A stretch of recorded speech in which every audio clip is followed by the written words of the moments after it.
Yesterday, I went through an Etsy rabbit hole and I wanted to compare the top 100 print on demand listings on Etsy to see exactly what they're doing. We're going to uncover how many are bestsellers through organic versus ads. Are they personalized orders or static? What niche are they in? Are they offering free shipping? And more information that's going to help you decide how you want to strategize your listings. And this was made so much easier because ProfitTree just launched their product finder, which lets you find what is currently in demand, but also gives you so much detail that other research tools have not given us before. So coming into ProfitTree and typing in shirt, I'm able to see what exactly is selling in the shirt keywords right now. So from people who are using shirt keyword, we can find ones that are in demand that are currently in 20 carts, some that have sold like crazy over the last 24 hours, like this one with 24/7 sold in the last 24 hours. And we have a whole bunch more. But one thing that I'm going to do is I'm going to add a filter to this, scroll down, and I want to just look at bestsellers. So I'm going to turn on that filter. And before we jump into the stats,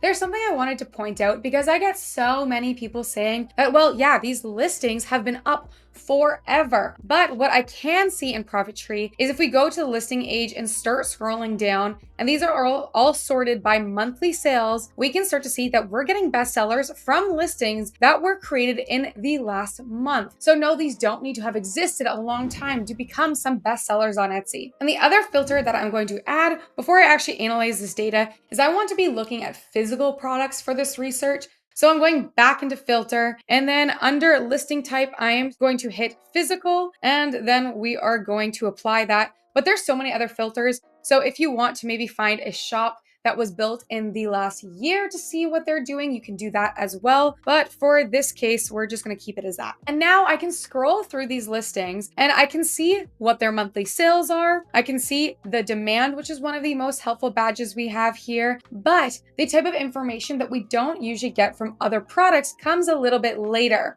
Like, are they running ads? Are these bestsellers organic? Or have they been running money towards this to become bestsellers? So we have some stats here, and I'm seeing about a 50-50 here. But if we take a look up here, from all of the best-selling t-shirts that we're seeing, I'm seeing only 39% of them are actually running ads. People are always shocked to learn that I don't run ads for my store. My store has been 99% fully organic sales. I have ran ads and I've done tests here and there, but it's never been anything that's been a significant driver of sales for me. And I've always ended up turning them off and never really enjoying or really feeling like the ads were worth it for my store. So you can see this shirt here, the one that sold 47 times in the last 24 hours, is not running any ads towards it. I've had days where I have sold 60 plus of one item fully organic. The next big thing that people often ask me when it comes to pricing strategies is, am I running free shipping? Let's study what other people are doing. And if we scroll over, we're able to see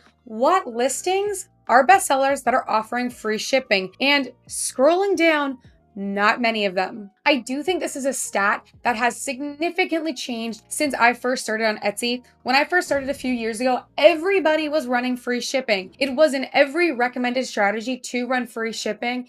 Even Etsy was stating they would rank you higher for free shipping, but Etsy's even changed their wording on this and instead recommended people price their shipping under $6 USD. So while it used to run free shipping, it does seem like Etsy prioritizes this less than they used to. And when I changed to charging for shipping, I didn't actually see the big drop off in sales like I expected, and instead just saw more profit per order. And then finally, should you be offering personalized listings? Well, a lot of the best sellers do offer personalization, or at least an option for personalization. So if we take a look at the personalized column here, we're able to see that a lot of these, not all of them, but quite a bit of them do offer personalization. You're also able to take a look at what category people are placing their listing in. So I thought they would all be the same, but given we've looked up shirts, I can actually see that some people list these in different categories, like tops and tees. We have some sweatshirts, tops and tees.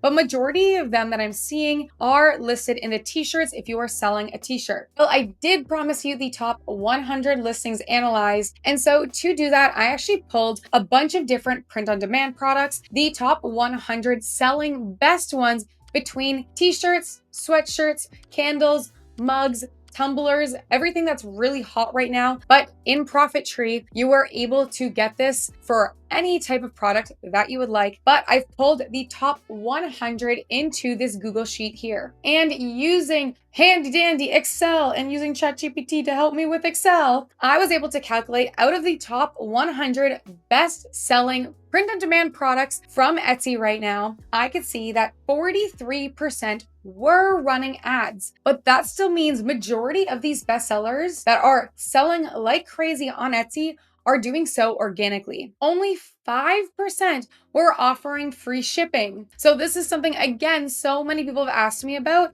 And this is just such a clear stat that you do not need to offer free shipping right now. In fact, it seems to be working against you to be offering free shipping on Etsy. For personalization, 80% of the top bestsellers are offering some level of personalization in their listing. This can be highly niche dependent. In fact, in my niche, I actually don't focus on personalized products, and I do have bestsellers, maybe not the top bestseller on Etsy, but if you really don't want to offer personalized products, you don't have to, and you can still make a very good amount of sales. But if you are trying to look at the top stores and the top print-on-demand listings, majority of them are offering some level of personalization, whether that be a sleeve print, a name added underneath, whether the whole thing is customized, whether people are able to add a date, some type of degree. The average price was a little difficult to calculate because I did pull from multiple different products, but you are able to see this from the ProfitTree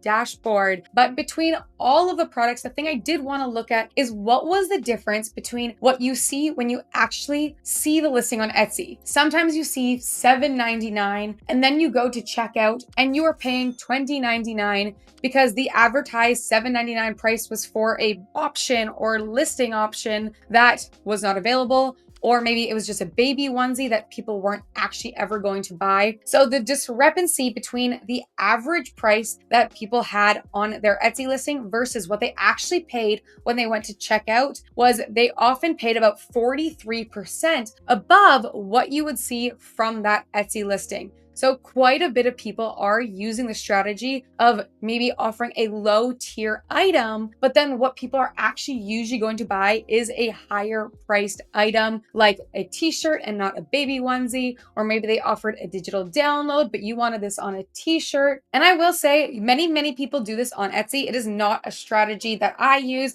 I prefer to charge high. I want to go for higher value products so that I can make more profit per sale instead of trying to focus on just the quantity of sale. I would rather have the same amount of profit by offering a higher price and have less customers versus I need to sell a lot more of a lower tier product if I am shrinking my profit margin to get more sales. It can also be highly dependent on product. For some products, there seem to be more people pricing low versus for some higher quality products like embroidered sweatshirts or sweatshirts in general, or woven blankets, or just higher tier items where people are willing to pay more for quality, you're going to see people giving a more realistic price. So if we take a look into our products under here, under ProfitTree, the top one is listed at $7.24, but when people check out the average order value, they're usually paying double. This one here, the Comfort Colors dog embroidered sweatshirt here, they've listed it for 30 Canadian, and most people check out at 34. So there's not a massive discrepancy in what people see and what people actually check out and pay. So for this, I highly recommend actually looking up your niche and the exact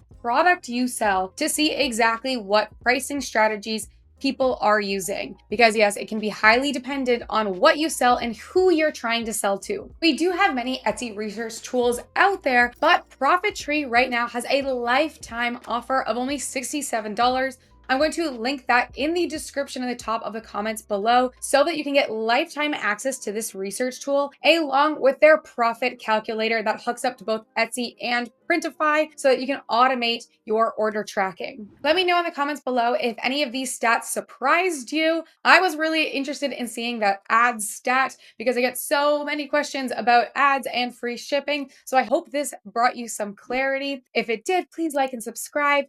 Thank you guys, and I will see you next week.